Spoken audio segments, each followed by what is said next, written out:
Hi, welcome back to another week of Find Me in a Book podcast. I'm so glad you're here. It is starting to really warm up here in Arizona. It's been in the 90s this week, so it's getting started.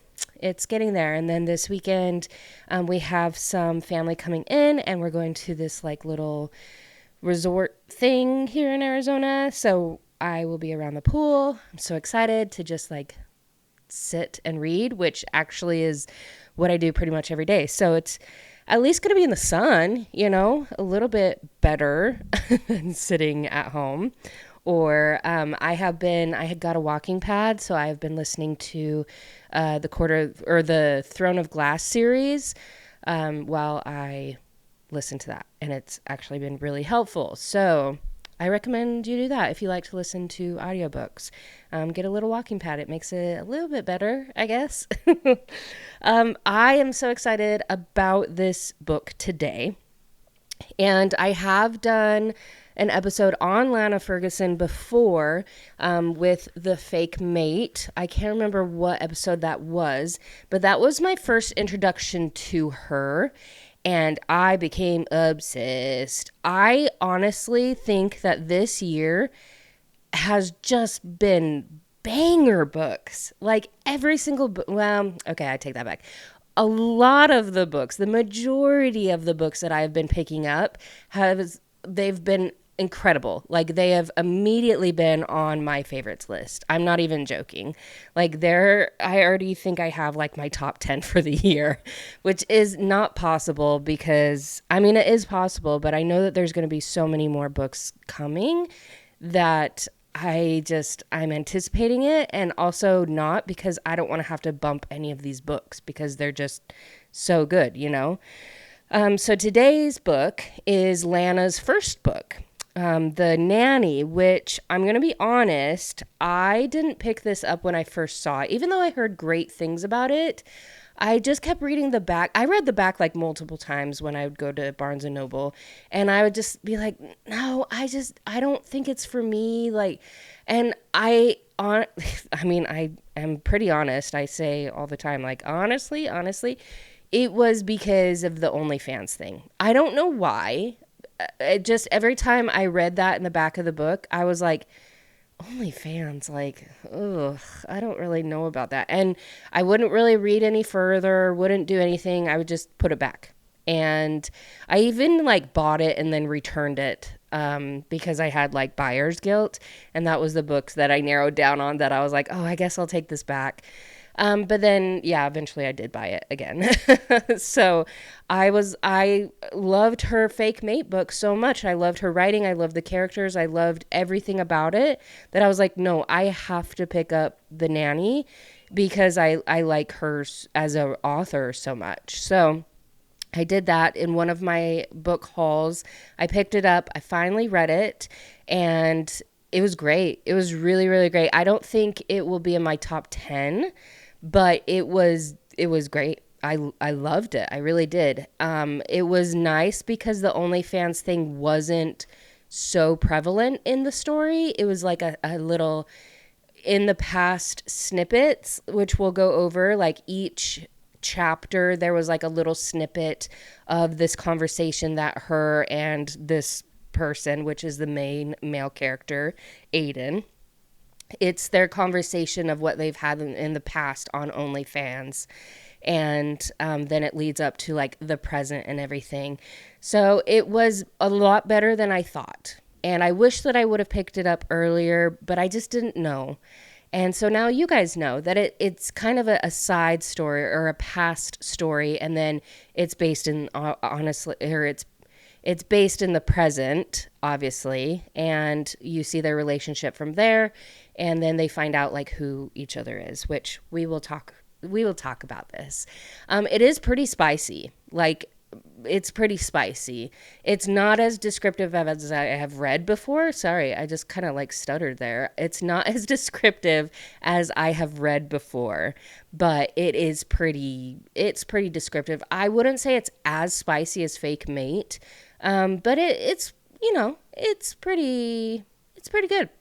I would say no to my mom and sister just because of the spice and also just the contents. Like, I don't think that they would like, I don't know, the story and everything like that. It's not what they always turn to. This is a dual point of view, which I didn't mind. It depends. I have had a more open mind this year. I guess it kind of started last year too, because I was so against dual point of view. Like, I would stop reading a book if it was dual point of view, or I wouldn't pick up a book because it was dual point of view. But I have become more open-minded because I have read multiple books now at this point that are incredible with the dual point, and I have appreciated it being the dual point of view. So again, it was good. I enjoyed the duel, and I don't it didn't take away from anything. It only added, which that's what I appreciate when they do actually add, and it's not just the guy's point of view is just so lustful and so like raging horny that it's like, okay, why are we actually getting their point? Like, that's what I hate, and that's what I've read a lot in the past that I think really turned me off to the dual point of view, because they have had the men have only this point of view, like, oh, I just want to do it, I just want to da, da, da. It's like, no, can you actually like add to the story? Like, so that's where it comes off of. So we have the two main characters, Aiden and Cassie. And when we first barely get into the book, we meet Wanda. And I love Wanda. I love an old kooky character that just adds to like the storyline of like the main female character or the main male character. It's usually kind of like their little sidekick, or they appear in like the small town, or I'm just a sucker for a kooky character, like an old kooky character. Oh, I love it. I love it so much. So we meet Wanda first thing, and she is just the love of my life, honestly, like instantly. And she and Cassie are like best friends pretty much. And they were our neighbors. And Cassie is in her third year of grad school for occupational therapy. She actually just lost her job as a therapy assistant at a children's hospital. They like downsized, which I appreciated again, because I assumed that the main female character was just doing OnlyFans, and she was kind of just, having that as her career, which it's nothing bad against that. I'm not judging people. Do whatever you need to do. It's just not what I'm into. And so when I read that, I'm like, oh, okay, she is in college. She is doing this on the side. Like, it made more sense. And I had to remind myself, like, okay, stop being so quick to judge, because I mean, my history, or like how I grew up, I was very judgmental and closed-minded. And so occasionally, especially when it comes to books too, I have to be like, no, this is okay. Like, this is the story. These are the characters. And in real life as well, I'm always like, no, we have to give them the benefit of the doubt. They want to do what they want to do. It's not me to judge. Like, I just have to go through the different steps that I've learned in like therapy, to not judge people and to be open-minded to what people want and do and all that. So anyways, now that you know my whole life, so Cassie, yes, she just lost her job as a therapy assistant, and she sees an ad, I don't know if it's Craigslist or if it is specified, for a live-in nanny, and immediately applies because she's like, hey, I'm used to being around kids, and I'm going to be around kids when I graduate. Like, this is perfect. And Aiden, who is the one that is having this job or posted this job, immediately like replies and is like, hey, let's go in for an interview, like, come to this restaurant. And she thinks that it's kind of like a date. Not really a date, but she dresses up really nice and is just unsure of what's going down. But really, Aiden is the head chef there. And so he's still at work, and we learn about Sophie, which she is 9 years old, and she is the one that Cassie will be the nanny of. And currently she has just been going to Aiden's work, like the restaurant, because they've had multiple nannies and they just haven't clicked. Like, they haven't jived, they've left. And so Cassie's like, no, I'm willing to take this on. Like, this is who I am. And he's so excited as well. And so then, like, she meets Sophie, and they don't really hit it off because Sophie is like the typical 9-year-old. She's kind of shy, she's kind of grumpy, and Cassie just like takes it by the reins, and she's like, no, like, let's figure this out. Like, and she's spunky and sassy back to her, and they just like click after a while, and you can just tell that like the love between them like builds, like Sophie and Cassie, that Cassie instantly takes Sophie under her wing, and Sophie like begins to trust her and love her as a parent figure. And which this was an interesting thing, because I think we learned it at the interview actually. So Cassie asks about Sophie's mom, and we learned that she died a year earlier from a stroke. And so immediately I'm like, oh my gosh, he's a widower. Like, that seems kind of quick, like, to have this story start like that they will fall in love, because obviously they're love interests. But then we learn that they had actually like broken up for a while. Like, they like got along, but they were better as co-parents than they were like married or together or anything. So I thought that was an interesting little detail. I mean, it's a big detail when it comes to like the story and like the love relationships. But I thought that was interesting. Like, it made you feel differently towards the relationship that Aiden and Cassie does have like coming up. I really liked that. And they immediately have banter. So yeah, he hires her. She moves into his house. It's a really nice like townhouse. And her and Sophie kick it off. And there's like immediate banter and sassiness with her and Aiden. And there's just already that intense, like, I don't know, just love interest. Like, you can tell, but it's just like tension, like just the sexual tension. And they're trying not to be awkward around each other, and they're trying to like respect each other's spaces, but little things happen that you're like, oh, okay. Like, and it's so good. And Cassie is so funny. Like, I love Lana Ferguson's humor in these books. I think that's one of the reasons why I really have gravitated towards her books. I mean, she has too, but like, why I was willing to give this one a try too, because the humor in The Fake Mate, honestly, I mention Fake Mate all the time. If you've listened to all these episodes, you know I mention it quite often. It has become one of my favorite. But just the humor between characters in that book, in this book, I was entertained the whole time. And yeah, the banter, the humor, the awkward encounters, like, it's just, there's so much heat. And at one point, it's like later on in the book, Aiden actually spills something, and he takes his shirt off to like mop it up. And that's when like Cassie comes in, and she actually sees like a scar on his stomach or chest or something. And it's in the shape of the heart. And that's when she's like, oh my gosh, I have seen that before. And she realizes that Aiden is the one that she has been talking to. It's been over a year since they started talking on OnlyFans, but it kind of got hot and heated. They never saw each other's faces. But they were supposed to meet up, and then he never showed up. And so once he didn't show up, she deactivated her account. And we find out that that is when Sophie's mom died. And so he had to take a while off. And then when he got back, she had deactivated her account, and he couldn't get a hold of her. And so it just kind of stopped from there. But they were going to meet up. They really liked each other.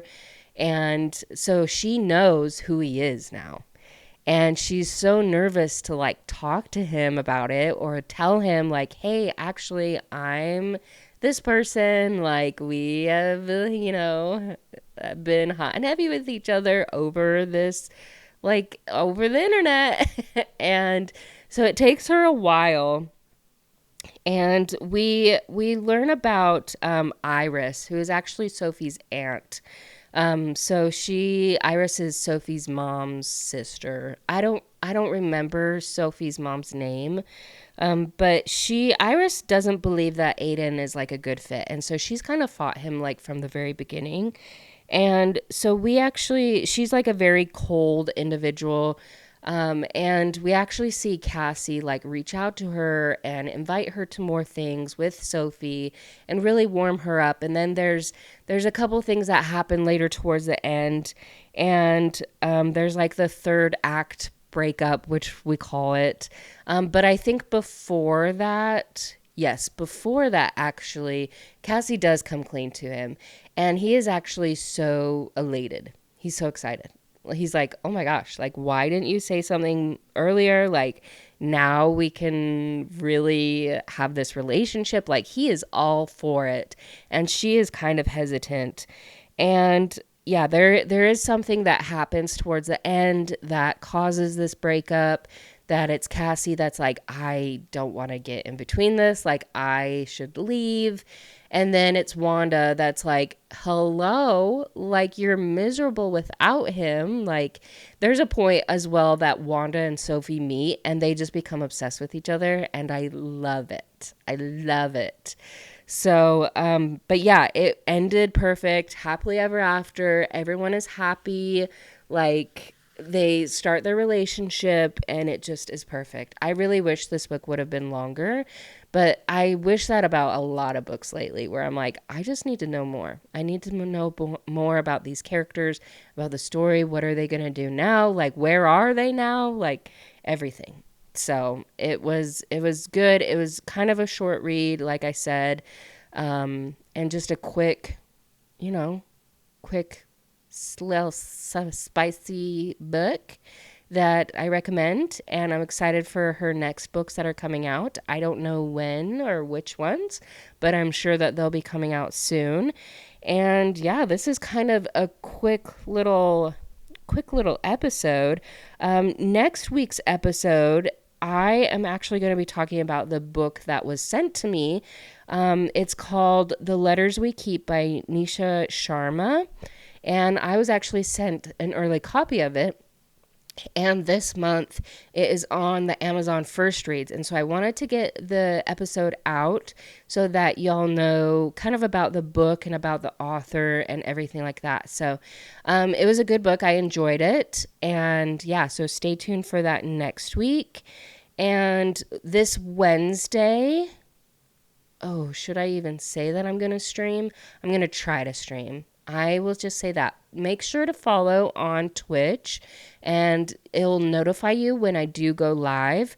So if you get like the app and you go to Find Me in a Book podcast and hit follow, and then I think you can get notified, then it will notify you immediately when I am live so that you can tune in and we can talk about the Throne of Glass series because it is getting so good. Have I even said which book I'm in? I think I'm in Heir of Shadows or Empire. No, I'm in Empire of Storms. And y'all, it's crazy. Like, I didn't read the Assassin's Blade one, but I just barely met Rolf. I think that's his name. So if you haven't read like the Throne of Glass series, these are going to be spoilers. I've been listening to it. I think his name's Rolf. He's like the pirate captain. But they just arrived there. So Rowan and Aiden are... No. Rowan and... Dorian. They are with the captain. And that's when some of Rowan's old cadre, I think they call it, is there as well. And they're looking for Lorcan. And then freaking Aiden just barely showed up. And so I'm like, oh, because I can't wait for like Aiden, his name's Aiden, to see his dad because now they kind of know about each other. Well, Aiden knows about his dad, Gavriel. And then I just really liked how Gavriel reacted to knowing that he has a son. And Manon right now, oh my gosh, Manon, I love Manon. She is flying towards the coast. She's injured. I'm so glad that she freaking like tried to slay her grandma because I was going to be so mad if she like killed Astrid. I was going to be so mad. So yeah, those are kind of some like little thoughts that I have, but I will go into more detail on Wednesday because I'm like freaking out over this series. Like I can't stop. So definitely tune into that. And yeah, I put on my Instagram my little TBR. I did read The Dark Window by Rachel Gillig. I think that's her name. Obsessed. Oh my gosh. If you have been thinking about reading that book, I'm going to do an episode on it in a couple weeks. I am obsessed. I can't even. Like, I read the 2 books so quickly. I'm so glad that there was only 2 books in this series. Kind of sad, kind of glad, because oh, it was so good. I loved the magic system. I loved everything about it. The characters, loved it. I also read Assistant to the Villain. Hilarious. That one is going to be an episode as well. Oh my gosh, that one was not spicy at all. There was like a little kiss, and I was upset about that. Like, I was upset that there was not more spice. And there is going to be a second one coming out. I think it said November, which I'm mad about because I need it now, because it was a huge cliffhanger. And it was such a funny book, and the characters, oh my gosh, I loved it. So honestly, can't wait for the next one. Just such good books have come out lately, and the ones that I've read, oh my gosh, I can't with like the talent of these authors. Just incredible, absolutely incredible. It makes me so excited. There also is another book that I saw on TikTok that I'm going to have the husband react to, so that is going to be coming up as well. I haven't started reading it, and I don't know how I feel about it. It's just kind of, I don't know, but that's okay. We don't yuck other people's yum, so that's okay. We'll just see how that works. But anyways, thanks for tuning into this episode. I appreciate it, and I love you. I said that very sing-songy, but I mean it. I love you. I feel like Elf now. But again, thanks for tuning in, and follow this podcast wherever you listen to it. If you could follow, rate, and review, that helps me out a lot. But yeah, I will talk to you next week.